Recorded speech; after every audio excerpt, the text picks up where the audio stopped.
Lors du réveillon de Noël, ma famille m'a rabaissé devant le fiancé de ma cousine, me faisant passer pour un chômeur raté. J'ai gardé le silence. Mais quand ce dernier a tapé mon nom sur Google sous la table, son visage s'est vite décomposé. Le réveillon de Noël a toujours le don de révéler les pires travers de ma famille, mais cette année-là, j'ai senti que la soirée était maudite dès que j'ai franchi la porte. Je m'appelle Nathan, j'ai 31 ans, et ma relation avec ma famille élargie a toujours été compliquée. Ce n'est pas que je les déteste, enfin, peut-être un peu, mais c'est surtout que je ne me suis jamais senti à ma place. C'est le genre de famille qui ne vit que pour les apparences, les photos de fêtes parfaites, les vantardises sur les admissions dans les grandes écoles, les promotions, les gros SUV allemands hors de prix garés dans l'allée. Moi, j'ai toujours été l'artiste, le garçon silencieux, celui qui a choisi de prendre une année sabbatique pour voyager en sac à dos en Asie du Sud-Est plutôt que de foncer en fac de droit comme ma cousine Léa ou de travailler pour mon oncle Richard dans son cabinet d'assurance. Comme presque tout le monde. Je suis donc devenu le mouton noir très tôt, et ils ne m'ont jamais laissé l'oublier. Mes parents ont déménagé dans une autre région il y a 5 ans, donc je ne les vois plus à ces réunions, ce qui rend ces moments encore plus solitaires. Mais je continue d'y aller, par culpabilité peut-être, ou par habitude, ou parce qu'une petite partie de moi espère encore qu'ils verront enfin qui je suis devenu. Pas le raté dont ils aiment se moquer dans mon dos, mais quelqu'un qui a discrètement bâti quelque chose par lui-même. Sans aide, sans héritage. Cette année, le réveillon se tenait chez ma tante Carole. La perfection pavillonnaire, avec la couronne de saison, les bougies à la cannelle et une de ces vidéos de feu de cheminée qui crépitent sur YouTube. Je suis arrivé pile à l'heure, avec une bouteille de vin dont je savais que personne ne boirait parce que ce n'était pas un grand cru de Bordeaux. À peine avais-je passé la porte que la première pique a fusé. Tiens, regardez qui a daigné se montrer, a ricané mon oncle Richard, son deuxième verre de cognac à la main. Je ne savais pas que les chômeurs avaient des emplois du temps si chargés. C'était blessant, mais j'avais appris à rester de marbre. J'ai souri poliment, lui ai fait un signe de tête et me suis dirigé vers le salon où le reste de la famille baignait dans le chaos habituel d'avant-dîner. Des enfants courant dans des pulls qui grattent, des femmes échangeant des recettes de bûches de Noël, et les hommes trinquant en se donnant des conseils boursiers comme s'ils étaient à la Bourse de Paris. Le même scénario, chaque année. Puis Léa est entrée. Ma cousine Léa a toujours eu une sorte de vendetta silencieuse contre moi. Nous avons le même âge, nous étions dans le même lycée, et pour une raison que j'ignore, elle ne m'a jamais pardonné d'avoir été désignée comme « celui qui a le plus grand potentiel » dans le palmarès du lycée. Elle avait eu droit, la plus susceptible d'épouser un homme riche. J'imagine que ça l'avait piqué plus qu'elle ne l'avait laissé paraître à l'époque. Léa a toujours été obsédée par l'ascension sociale, et ça se voit. Tout de marque, un rire faussement théâtral et cette capacité déconcertante à ramener chaque conversation à ses propres réussites ou à son petit ami du moment. Sauf que cette fois, ce n'était pas juste un petit ami. Elle est entrée avec un homme que je n'avais jamais vu.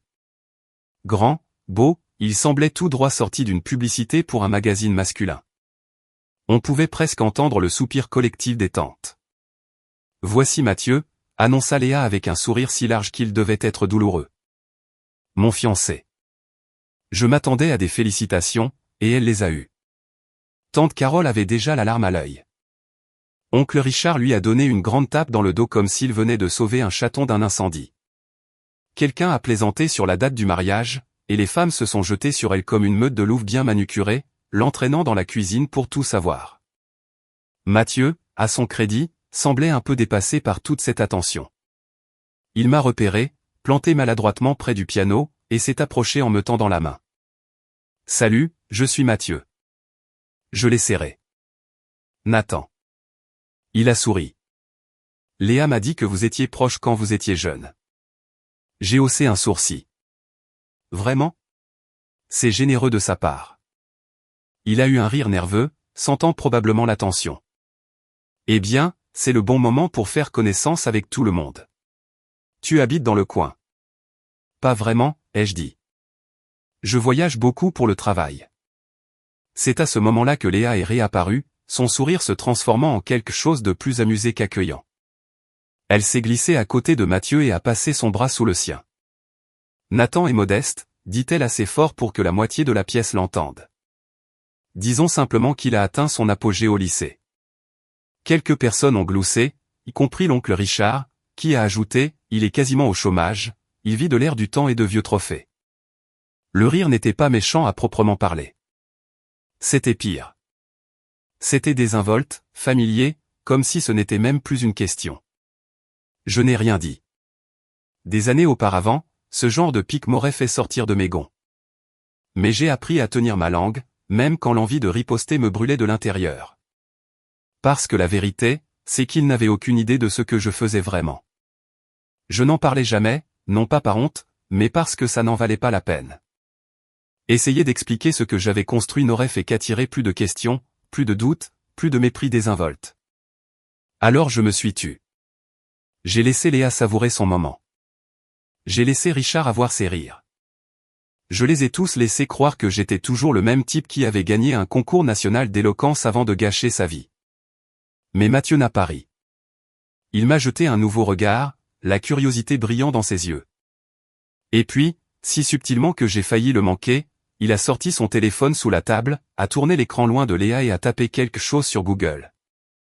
J'ai vu mon nom sur l'écran. Et puis j'ai vu son visage changer. Son sourire s'est effacé. Ses sourcils ont légèrement tressailli. Il a levé les yeux vers moi à nouveau, cette fois non pas comme si j'étais le cousin raté de Léa, mais comme s'il venait de réaliser que quelque chose ne collait pas. Et c'est là que les choses ont commencé à devenir intéressantes. Mathieu n'a rien dit au début. Il m'a juste regardé comme s'il essayait de recalibrer tout ce que Léa lui avait raconté sur sa famille, sur moi. Il a hoché poliment la tête et est resté là, maladroitement, pendant une seconde avant de se diriger vers la cuisine. Je l'ai vu jeter un coup d'œil par-dessus son épaule une fois, son expression indéchiffrable, mais la pâleur qui avait traversé son visage après cette recherche Google m'est restée, et je savais que ce qu'il avait vu n'était pas ce à quoi Léa l'avait préparé. J'avais bâti quelque chose, discrètement, au cours de la dernière décennie. Après l'université, j'ai lancé une société de conseil en technologie depuis un minuscule studio loué, avec un MacBook d'occasion et un tableau blanc qui me servait aussi de table. Je me suis spécialisé dans l'architecture back-end pour les petites entreprises qui ne pouvaient pas s'offrir les talents de la tech parisienne. Le bouche-à-oreille a fonctionné. Finalement, je dirigeais le développement pour quelques startups de la fintech, avant de me lancer dans mon propre produit SaaS. Il y a 4 ans, j'ai vendu un outil que j'avais créé pour un montant à 6 chiffres. 2 ans plus tard, un accord de licence m'a rapporté plus que tout ce que j'avais gagné au cours de la décennie précédente. Je n'en parlais pas. Je ne l'étalais pas, mais cela m'a donné la liberté. La vraie liberté. Je n'aurais plus jamais besoin de travailler de ma vie. Mais je continuais. Pas pour le statut, mais pour la satisfaction de construire quelque chose de réel. Mais pour ma famille, j'étais toujours entre 2 contrats. Le dîner a été servi peu de temps après, et nous nous sommes tous rassemblés autour de la longue table soigneusement décorée. Il y avait la table des enfants sur le côté, bien sûr, même si la plupart de ces enfants étaient maintenant au lycée.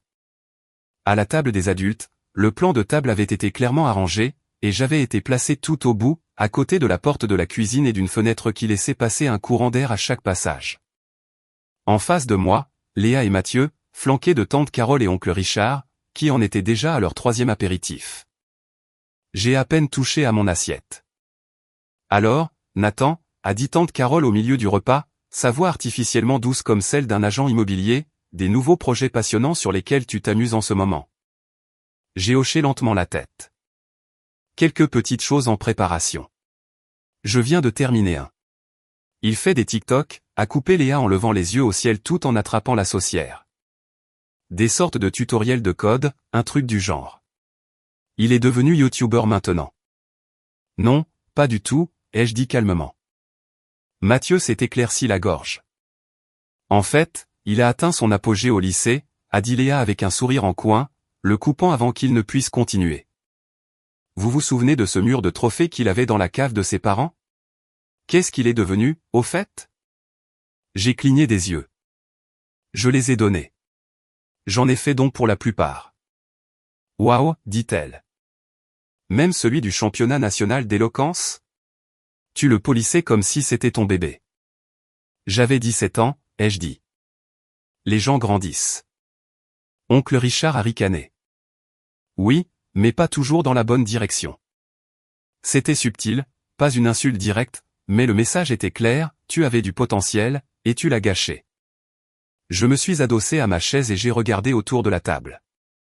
Ils riaient tous, pas méchamment, juste avec mépris, comme si toute ma vie depuis le lycée n'avait été qu'un long détour sinueux vers l'insignifiance.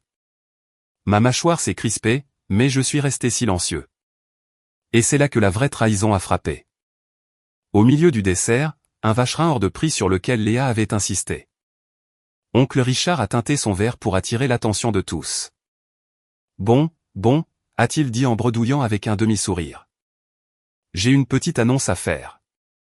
La pièce est devenue silencieuse. Comme vous le savez tous, a-t-il dit, je prépare quelqu'un pour reprendre ma partie de l'entreprise, du moins les comptes clients que je gère personnellement depuis des années. Il y eut quelques murmures d'intérêt. C'était un sujet de spéculation à chaque dîner de fête depuis des années. Et j'ai décidé, a-t-il continué, en regardant droit vers Mathieu, qu'il n'y a pas de meilleur candidat que ce jeune homme ici présent. Mathieu, bienvenue dans le cabinet. Applaudissements. Sourire.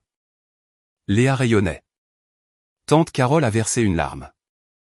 Mathieu avait l'air stupéfait, mais ravi. Je suis resté figé. Vous voyez, oncle Richard et moi avions parlé. Des années plus tôt, quand je débutais, il était venu me voir avec un problème de back-end compliqué qu'un de ses clients rencontrait. Je l'avais réglé en un week-end, gratuitement. Il m'avait offert un poste à temps partiel pour gérer leur infrastructure numérique, mais j'avais refusé. Respectueusement, je lui avais dit que j'avais mes propres projets. Il n'avait jamais redemandé.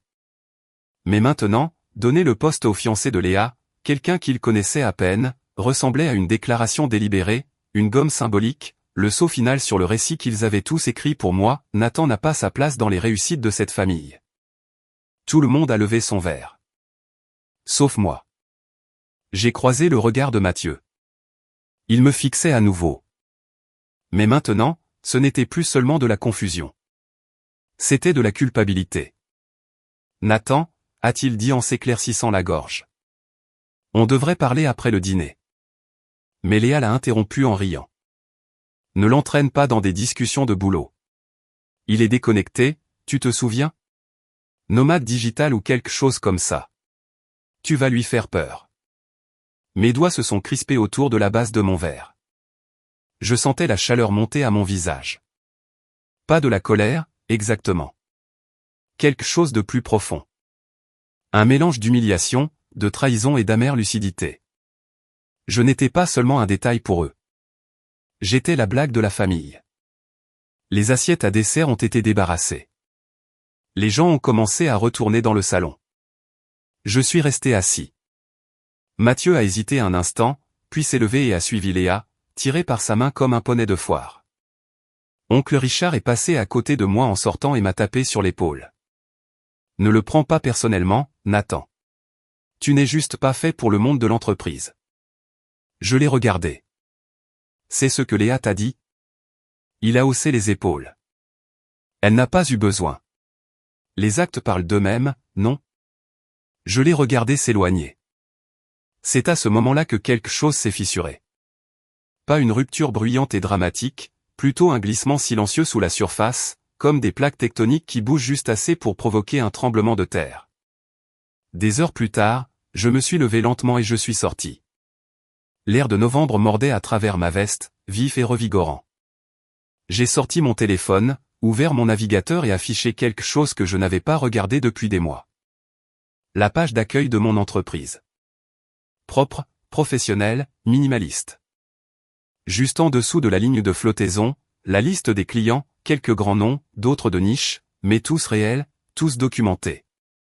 J'ai cliqué sur la page, à propos, mon nom, mon visage, mes références, quelques lignes sur notre mission. Rien de tape à accent grave-l'œil, juste les faits. Puis j'ai fait quelque chose que je n'avais pas fait depuis des années. Je suis retourné dans la maison et j'ai rejoint la fête, souriant, calme, prêt. Parce que Mathieu n'était pas le seul à pouvoir utiliser Google. Et cette fois, je n'allais pas rester silencieux. Je n'ai pas dit un mot du reste de la soirée. Pas même quand tante Carole a essayé de me fourrer un tupperware de restes de gratin dauphinois dans les mains comme si c'était un lot de consolation. Pas quand Léa m'a lancé un « ne te fais pas si rare », faussement sincère sur le pas de la porte. ni quand oncle Richard m'a tapoté le dos en me disant de continuer à m'accrocher, comme si j'essayais encore de passer mon bac. J'ai simplement hoché la tête, souri et suis parti. Dès que je suis monté dans ma voiture et que j'ai fermé la portière, je suis resté là. Pas de musique, pas de moteur, juste moi, agrippant le volant tandis que le froid s'infiltrait à travers le pare-brise. C'est drôle. On pense avoir surmonté certaines choses, que les vieilles blessures ne piquent plus. Que leurs opinions n'ont plus d'importance. On se dit qu'on est au-dessus de tout ça. Qu'on est ancré dans ce qu'on est devenu. Et puis il rit. Il vous méprise. Il vous regarde comme si vous étiez encore le gamin de 16 ans qui pleurait après avoir perdu un débat, ou le jeune de 22 ans qui a refusé un vrai travail pour construire quelque chose en quoi personne ne croyait. Et soudain, tout revient. La poitrine qui se serre. Les questions silencieuses. Et s'ils avaient raison? Et si vous ne faisiez que semblant? Je suis rentré chez moi en silence. L'appartement était sombre quand je suis arrivé. Minimaliste, propre, le genre d'endroit qu'on achète quand on a l'habitude de bouger et qu'on ne croit pas que les choses durent. J'ai enlevé mes chaussures et je me suis assis sur le bord du lit, ma veste toujours sur le dos, mon téléphone vibrant doucement dans ma poche. Je l'ai ignoré. Je n'ai pas dormi cette nuit-là. Non pas parce que j'étais en colère. Je ne l'étais plus. Quelque chose d'autre avait pris racine, une détermination tranquille, du genre qui ne vient pas avec le feu et la fureur, mais avec la concentration. Le lendemain matin, je me suis levé tôt. J'ai fait du café, noir et amer, et je me suis assis devant mon ordinateur portable. J'ai ouvert mon tableau de bord et j'ai regardé les chiffres, revenus, croissance des utilisateurs, taux de désabonnement. Tout allait bien, plus que bien, en fait. Mais ça ne me semblait plus suffisant. Non pas parce que j'avais besoin de leur prouver quoi que ce soit. Ce temps était révolu. Mais parce que j'ai réalisé quelque chose, j'avais passé des années à rester petit, volontairement. Je me disais que je n'avais pas besoin de validation. Que je n'avais pas besoin de me promouvoir, de me vanter, de construire une marque personnelle. Je laissais mon travail parler de lui-même. Et il l'avait fait discrètement, de manière rentable, en privé. Mais rester silencieux avait aussi permis à leur version de moi de devenir la seule version que les autres voyaient. Et ça, c'était de ma faute. Alors, j'ai pris une décision. Je n'allais pas me disputer avec eux. Je n'allais pas envoyer à l'oncle Richard une liste de mes réalisations ou essayer de prouver ma valeur à Léa. J'allais reconstruire quelque chose que j'avais laissé tomber il y a des années, mon propre récit. Ça a commencé modestement. J'ai engagé une consultante en images de marque, quelqu'un que j'avais rencontré des années plus tôt lors d'une conférence de startups. Elle m'a aidé à moderniser mon site web, non seulement pour attirer des clients, mais pour raconter une histoire. Mon histoire. J'ai mis à jour mon profil LinkedIn pour la première fois en 4 ans, créé un portfolio propre et professionnel qui décrivait chaque produit que j'avais construit, chaque entreprise que j'avais aidé à grandir, chaque acquisition et accord de licence. J'ai finalement lancé cette newsletter que je repoussais depuis des années. Mise à jour hebdomadaire, études de cas, leçons tirées du terrain. Pas de blabla, juste du contenu de valeur. Puis j'ai commencé le mentorat. Un de mes amis dirigeait une association qui aidait les jeunes de milieux défavorisés à percer dans la tech. Je l'ai contacté et j'ai proposé de faire du bénévolat. En 2 semaines, j'animais des ateliers tous les samedis, apprenant à des lycéens comment créer leur première application, comment pitcher un produit, comment naviguer dans le bruit ambiant. Pour la première fois depuis longtemps, je me sentais visible, non seulement pour les autres, mais pour moi-même. En décembre, j'ai lancé une version bêta d'un nouveau produit, quelque chose que je bricolais en arrière-plan depuis des mois. C'était une plateforme qui aidait les petits créateurs en ligne à monétiser leur communauté de niche sans dépendre des sponsors ou des revenus publicitaires. Je l'ai appelé « La Boucle ». Lancement discret, sans publicité, sans presse. En janvier, nous avions 2000 utilisateurs. En février, un auteur populaire sur Substack a écrit comment « La Boucle » avait doublé ses revenus en un mois. La liste d'attente a explosé. En mars, un fonds de capital risque de taille moyenne m'a envoyé un email avec pour objet « Parlons-nous ». J'ai dit non. Et c'était une sensation incroyable. Mais tout cela ne concernait pas les victoires. Pas vraiment. C'était une question de pourquoi. Parce que pour la première fois, je ne construisais pas par peur, par ego ou pour prouver à ma famille qu'elle avait tort. Je construisais avec clarté, parce que je savais qui j'étais. Et j'ai enfin arrêté de prétendre que cela n'avait pas d'importance. Mais ensuite, quelque chose s'est produit. Fin mars, Léa m'a appelé. J'ai failli ne pas répondre. Son nom sur mon écran m'a noué l'estomac. Mais la curiosité l'a emporté. Allô, ai-je dit. Salut, a-t-elle répondu. Question bizarre. Tu connais un certain Robert Tillman? J'ai cligné des yeux. Oui. C'est le fondateur d'une start-up d'analyse marketing. On a fait de l'optimisation back-end pour eux l'année dernière. Pourquoi? Elle a hésité. Mathieu vient de passer un entretien dans sa boîte. J'ai attendu. Elle a expiré. Il a demandé si Mathieu était de la même famille que Nathan Leclerc.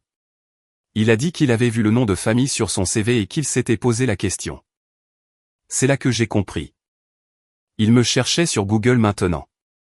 Elle a continué, la voix plus basse. Il a dit que tu as construit le back-end de la moitié de leur infrastructure de données.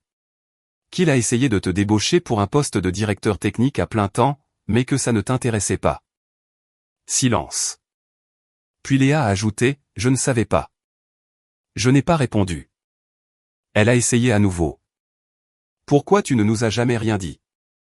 C'est à ce moment-là que tout s'est cristallisé.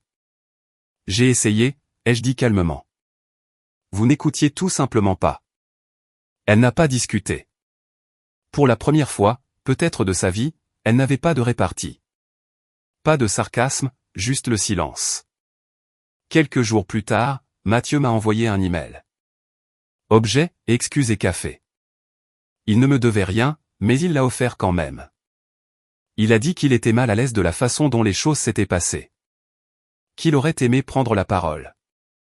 Qu'il admirait ce que j'avais construit. Je ne l'ai pas rencontré pour un café. Pas à ce moment-là. Mais je lui ai répondu. Un mot poli. Sans rancune. Puis avril est arrivé. Le brunch de Pâques, même maison, même personne, mais tout avait changé. Car cette fois, quand j'ai franchi la porte, ce n'était pas un silence gêné, des yeux levés au ciel ou des blagues faciles. C'était de la tension. Le genre de tension silencieuse. Celle où tout le monde sait que quelque chose a changé, mais personne ne sait comment poser la question. Mathieu m'a salué le premier. M'a offert un sourire sincère. Salut, content de te voir. J'ai hoché la tête. Toi aussi. Léa rôdait à proximité. Mal à l'aise, inhabituellement silencieuse. Oncle Richard, bien sûr, n'a pas pu s'en empêcher. Tu es élégant, a-t-il dit en lorgnant mon manteau bien coupé. Quelqu'un a enfin décroché un entretien d'embauche. J'ai souri. Pas le genre de sourire forcé, un vrai.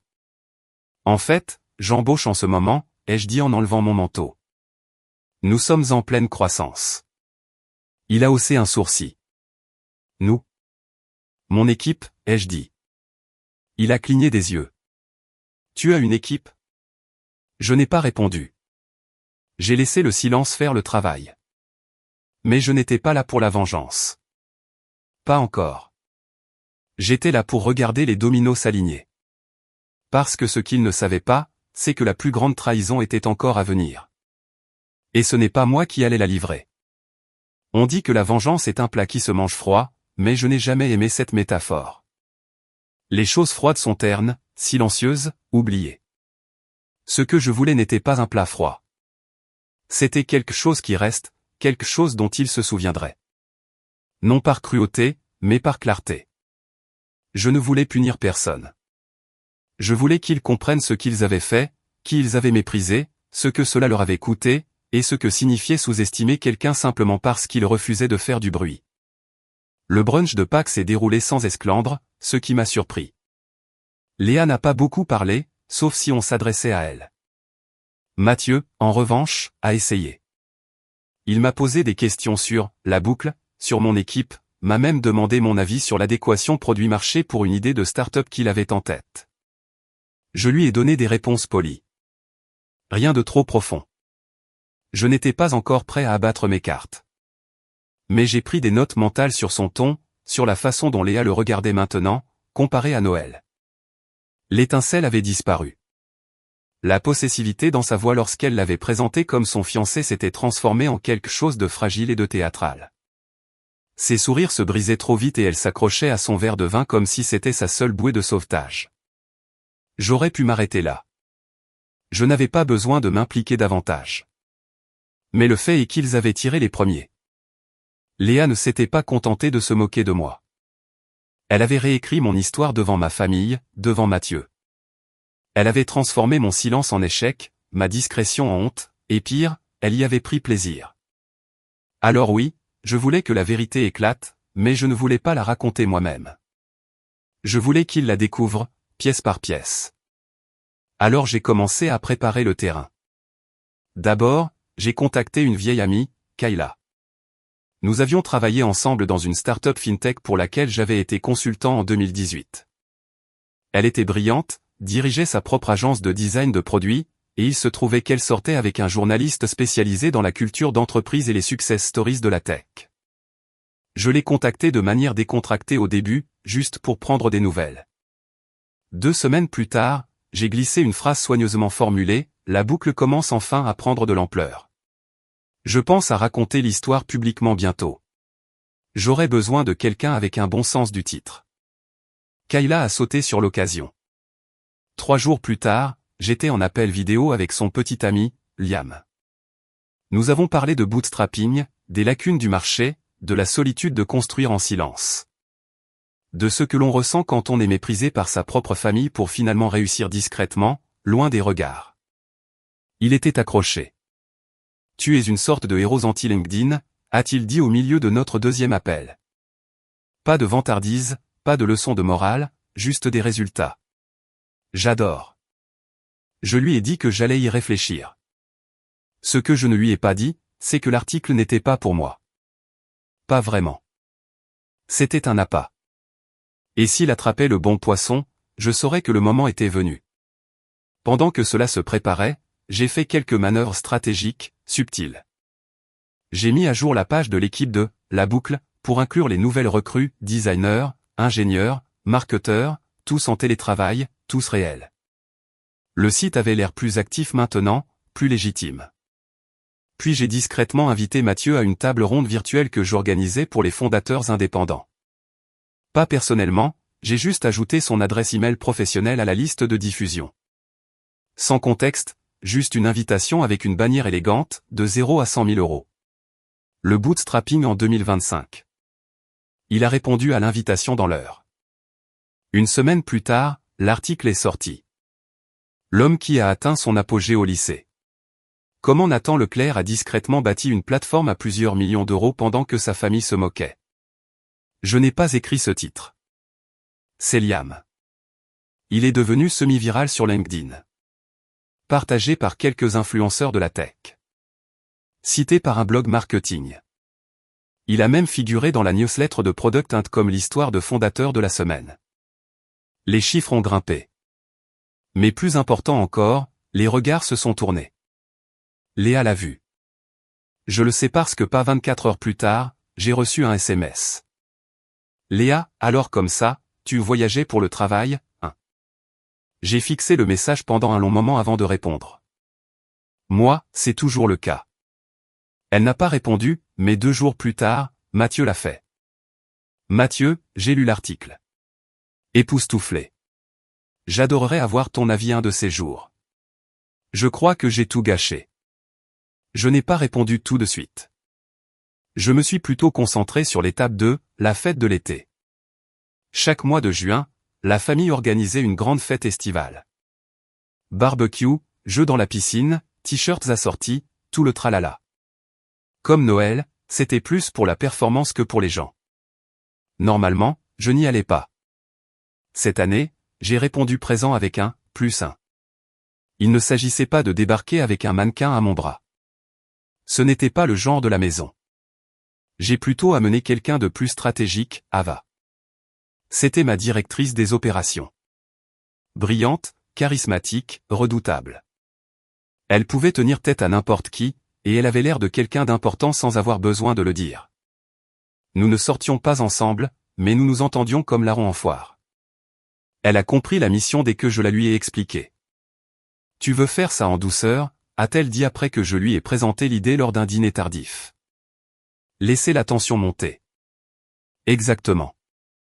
Elle a souri en coin. Alors je m'habillerai en noir. Laissons-les projeter ce qu'ils veulent. Et ils ont projeté. Quand nous sommes arrivés, les têtes se sont tournées. Ava a fait une entrée sans même essayer. Juste un sourire confiant, une poignée de main ferme et une aura de « Je ne suis pas là pour votre approbation ». C'était magnifique. Léa, comme prévu, est apparue de nulle part. Salut, Nathan. Waouh, tu es vraiment venu cette année. Je me suis dit qu'il était temps, ai-je répondu en sirotant mon thé glacé. Elle a regardé Ava. Et qui est-ce? Ava, a-t-elle dit en tendant la main. Directrice des opérations chez La Boucle. Léa a cligné des yeux. Oh, cool. La grande classe. Ava a souri. Il est difficile à suivre, mais j'y arrive. Les coins de la bouche de Léa ont tressailli. C'est ça. Eh bien, ravi de rencontrer enfin le cerveau derrière tout ça. Le sourire d'Ava n'a pas bougé. Oh, le cerveau, c'est Nathan. Moi, je m'assure juste que les gens ne lui fassent pas perdre son temps. Mathieu s'est approché peu de temps après. Il n'a pas parlé tout de suite. Il m'a juste regardé, puis Ava, puis de nouveau moi. Ta conférence de la semaine dernière, la table ronde, a-t-il dit lentement. J'ai pris des notes. Vraiment pertinent. Content que ça ait aidé, ai-je dit. Je n'avais pas réalisé, en novembre.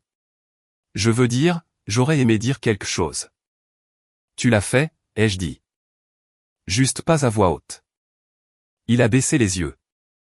C'est juste. Puis il a dit quelque chose auquel je ne m'attendais pas. Léa est différente ces derniers temps. Elle est. Je ne sais pas frustrée. Elle a l'habitude d'être la personne la plus intelligente de la pièce, ai-je dit. Difficile de maintenir ça quand les gens arrêtent de rire à ses blagues. Il n'a pas nié. La fête a continué. Burger, boué dans la piscine, oncle surenthousiaste faisant des bombes.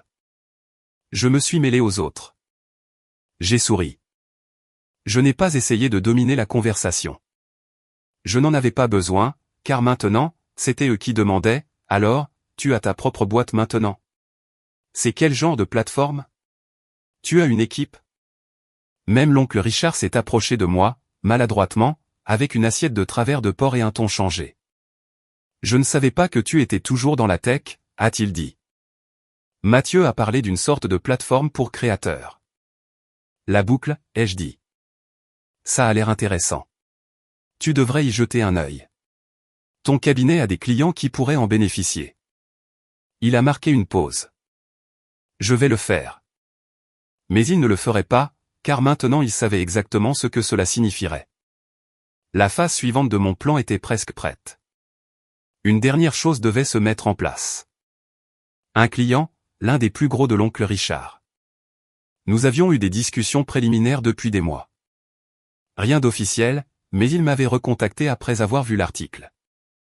Il voulait savoir si, La Boucle, pouvait les aider à développer leur communauté B2B privée et à intégrer leurs outils internes. J'ai dit oui. J'ai signé un contrat 2 semaines plus tard. Le clou du spectacle, l'oncle Richard n'en savait rien. Pas encore. Mais il le saurait très bientôt, car Léa venait d'avoir vent de l'affaire, et elle était furieuse. Elle m'a appelé. Appelé, pas envoyé de SMS. Tu travailles avec Lacroix et Associés?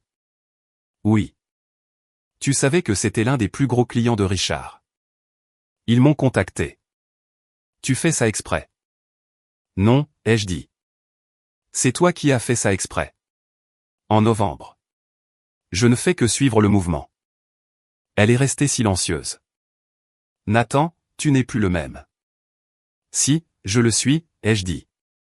Tu n'as juste pas regardé d'assez près. La ligne a été coupée. Et c'est là que j'ai su. Ils avaient sous-estimé la mauvaise personne. Et je n'avais pas encore fini. Loin de là. Ce qu'il y a avec le pouvoir, c'est qu'il ne ressemble pas toujours au pouvoir.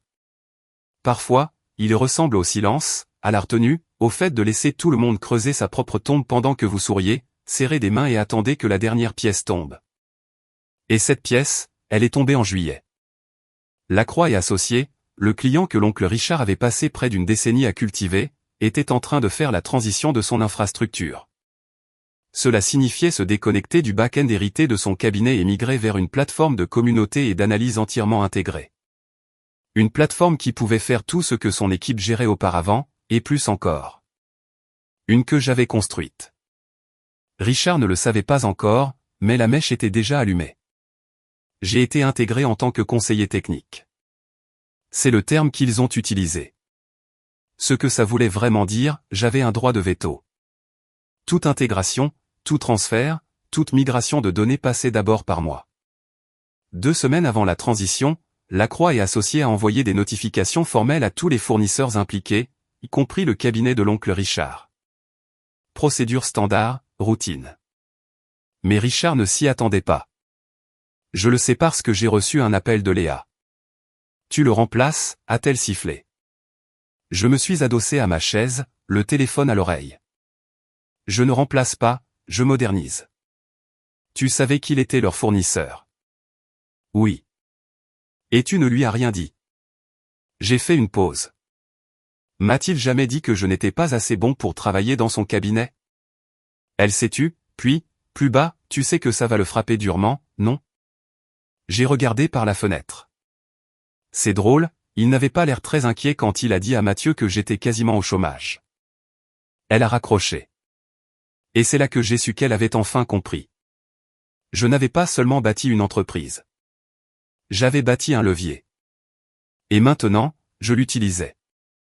Le jour où la nouvelle a éclaté en interne, juste une semaine avant la clôture du trimestre fiscal de Lacroix, Richard s'est présenté à mon bureau.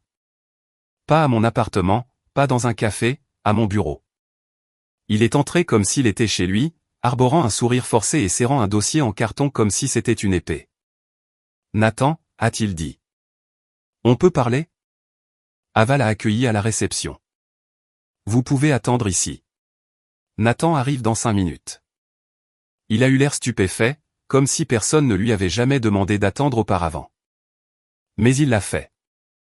Quand je suis sorti pour le rencontrer, il s'est levé et a forcé un rire. Bel endroit. Merci, ai-je dit en le guidant vers la salle de conférence. On a grandi depuis Noël. Il s'est assis sans y être invité. Écoute, je vais aller droit au but. Tu vas perdre beaucoup de bienveillance familiale avec cette histoire de Lacroix. C'est un conte historique. Les relations, ça compte. En effet, ai-je dit. C'est pourquoi je me suis assuré de gérer personnellement leur intégration. Richard a cligné des yeux. Tu? Quoi? J'ai fait glisser un document sur la table. Pas un document juridique, juste symbolique. Une impression de l'article. L'homme qui a atteint son apogée au lycée. Il l'a fixé, la mâchoire serrée, les mains crispées. J'ai laissé passer pendant des années, ai-je dit. Les blagues, le mépris, la façon dont toi et les autres avez transformé le silence en échec. Ce n'était jamais personnel. C'était toujours personnel, ai-je dit en le coupant. Calme, précis. Tu t'en es assuré quand tu as ri avec Léa au lieu de me demander ce que j'avais réellement construit. La bouche de Richard s'est ouverte, puis s'est refermée. Je me suis levé. La décision de Lacroix était une question d'efficacité, de meilleur système, de données plus propres. Mais pour moi, c'est autre chose. Il a fixé le vide. Un héritage, ai-je dit. Le tien s'arrête ici. Le mien ne fait que commencer. Il n'a plus parlé. Il s'est simplement levé, a rassemblé ses affaires et est sorti. La porte s'est refermée derrière lui. Et c'était tout. Les retombées ont été rapides. Le départ de Lacroix et Associés a déclenché un effet domino. Des entreprises plus petites ont suivi. 2 autres clients ont demandé des audits, ont réalisé qu'ils étaient surfacturés et se sont retirés. En 3 mois, l'équipe de Richard a été réduite à 5, puis 3, puis plus personne. En octobre, le cabinet a discrètement déposé son bilan. La nouvelle n'a jamais fait les gros titres, mais Léa l'a vu, et Mathieu aussi. Car à ce moment-là, Il l'avait quitté. Il m'a contacté une dernière fois, via LinkedIn, de tous les endroits possibles. Mathieu, je te dois plus que des excuses. Tu m'as appris quelque chose que je ne savais même pas que j'avais besoin d'apprendre. Moi, j'espère que tu vas bien. Mathieu, je vais bien, maintenant. Merci. Quant à Léa, elle ne m'a plus jamais contacté. J'ai entendu des rumeurs. Elle a quitté l'appartement qu'il partageait. Elle est partie faire une retraite de luxe en solo, a posté des stories Instagram vagues sur la croissance personnelle et l'élimination de l'énergie toxique. Puis le silence. La famille, bien sûr, a réagi de manière prévisible. Tante Carole a recommencé à appeler. Chaleureuse maintenant, curieuse. Soudainement intéressée par la marche des affaires. Je suis resté bref. Richard n'est plus jamais venu à un dîner de fête. Moi non plus. Mais je n'en avais pas besoin. Parce que cette histoire ne parlait pas de fête. Elle parlait d'histoire. Et j'avais réécrit la mienne. Pas avec du bruit, pas avec de la rage. Avec de la patience, avec de la précision. Avec un silence si tranchant qu'il coupait plus profondément que n'importe quelle insulte n'aurait jamais pu le faire. Laissez-les raconter l'histoire comme ils le veulent. Je connais la vérité.